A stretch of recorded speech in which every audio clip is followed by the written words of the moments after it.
Anda kembali bersama kami di Hot Ekonomi. Saya masih bersama dengan Pak Hadi Santoso dan juga Pak Irfan, masih membahas tentang bagaimana penyaluran kurs syariah yang untuk pertama kalinya tahun ini akan disalurkan oleh Bank Rakyat Indonesia Syariah. Kembali ke Pak Hadi. Pak Hadi, tadi kan sudah artinya yang disasar adalah petani dan nelayan. Kita tahu dalam penyaluran kurs juga itu kadang tidak semua kemudian bisa mendapatkan fasilitas kur yang mereka inginkan begitu. Salah satunya mungkin mereka yang tidak memiliki jaminan ataupun juga mereka yang tidak bisa meminjam atau tidak mendapatkan kredit dari bank. Apakah mereka ini yang kemudian disasar oleh BRI Syariah itu sendiri? Ya, kembali bahwa berbicara KUR ini memang untuk mereka-mereka yang tidak pakai jaminan. Jadi program pemerintah itu untuk mendorong dan mengangkat ekonomi lemah yang memang belum punya akses kepada bank. Artinya secara finance juga kadang mereka kan belum kuat begitu Pak ya? Belum kuat iya, tetapi dia sudah punya usaha. Pasti itu harus ada usaha syaratnya minimal 6 bulan. Kemudian dari syarat itu kita lihat bahwa tentunya itu sebenarnya sudah ada cash flow sebenarnya. Itu ada cash flow. Kemudian dari cash flow itu yang kita biayai sehingga dengan suntikan 25 juta kan, itu 25 juta karena mikro kan ya, 25 juta itu bisa mensupport dia untuk lebih tumbuh. Jadi tidak punya agunan bukan masalah, memang itu. Yang penting usahanya sudah berjalan begitu ya Pak ya. Oke, baik. Nah, ini untuk petani dan nelayannya sendiri apakah sudah ada semacam pendataan berapa banyak nanti yang akan disasar oleh BRI Syariah ini? Secara pendataan per jumlah kuantitas orang juga belum, tetapi kami sudah punya proses ini.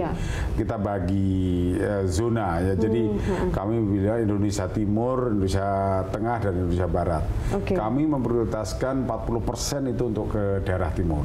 Indonesia Timur ya. Jadi untuk jangan sampai kesenjangan itu terlalu ke arah sebagian dominan, nanti kita kearahkan ke timur. Karena memang mungkin untuk mata pencarian semacam petani dan nelayan juga lebih banyak di sana begitu ya Pak ya.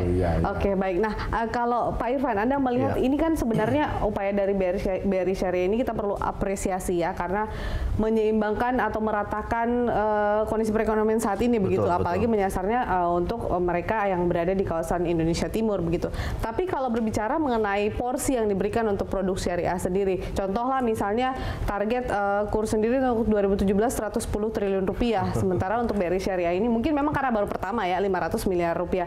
Mengapa sih kemudian produk syariah ini artinya apakah ini belum menjadi prioritas pemerintah atau seperti apa Pak Irfan? Ya, tentu sebenarnya kita berharap ya ke depan ini menjadi prioritas ya, dan memang tentu untuk menjadikan syariah ini sebagai prioritas kan juga perlu perjuangan dari seluruh stakeholder ekonomi keuangan syariah.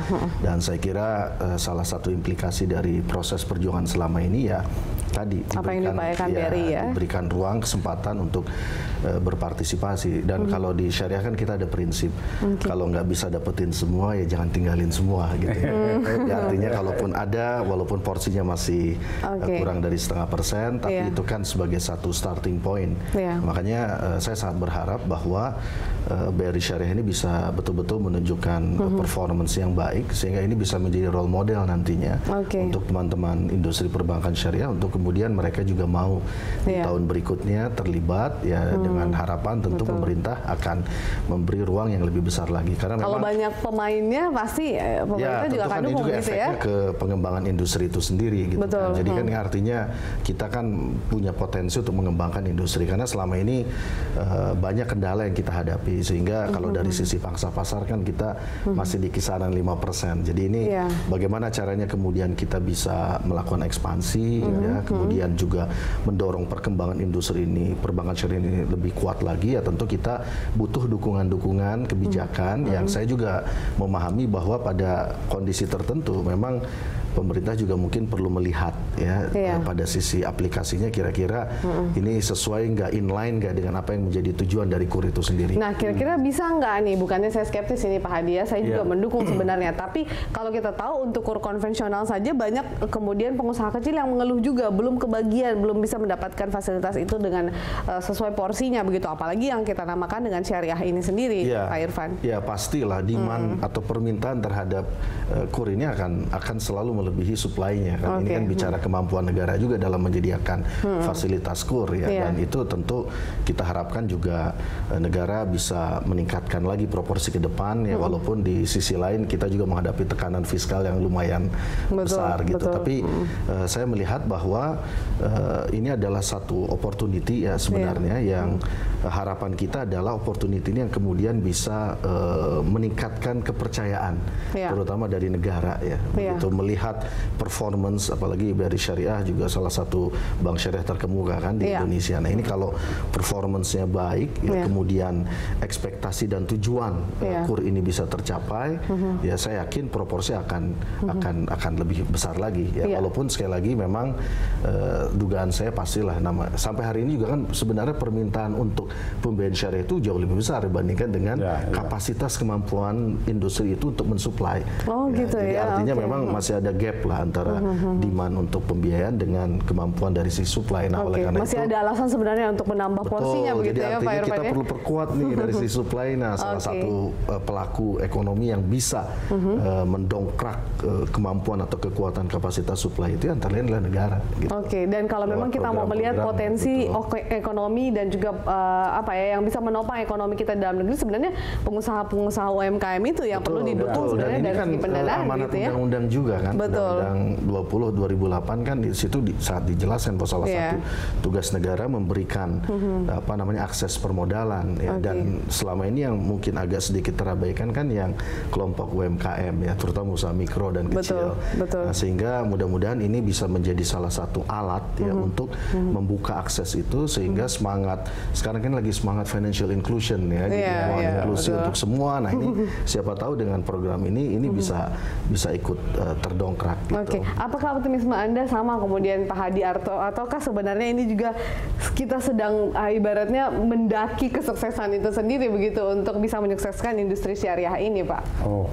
Jadi gini, kalau berbicara optimis, kami sangat optimis. Perlu saya kabarkan bahwa untuk menjadi sebuah bank yang dipercaya oleh pemerintah untuk menyalurkan KUR ini tidak tiba-tiba. Terus terang aja ini prosesnya agak panjang. Setahun yang lalu kami mengajukan dengan berbagai kelebihan-kelebihan yang kami miliki, termasuk channel kita, kemudian wilayah jangkauan kita, dan juga IT. Kemudian dengan adanya itu baru kami diuji karena kami merasa bahwa pasar kami melihat bahwa itu ada. Itu yang dengan adanya itu kemudian kami mengajukan surat. Dengan ada surat itu kemudian dipelajari, mereka respon positif. Kemudian diuji IT kami mampu nggak untuk melakukan itu. Karena tidak bisa ini dengan jumlah yang banyak begitu dengan manual nggak mungkin. Nah, ini dengan IT terus saja. Alhamdulillah IT kami bisa support itu semua dan bisa host to host dengan Dewan Keuangan. Iya, artinya banyak hal yang kemudian dipersiapkan oleh BRI Syariah ini sendiri begitu ya. Baik, tapi yang perlu kita persiapkan juga adalah masyarakatnya yang perlu diedukasi juga, Pak, tentang KUR Syariah ini sendiri. Pak Hadi dan juga Pak Irfan, kita lanjutkan perbincangan di segmen berikutnya. Pemirsa, tetaplah bersama kami di Hot Economy.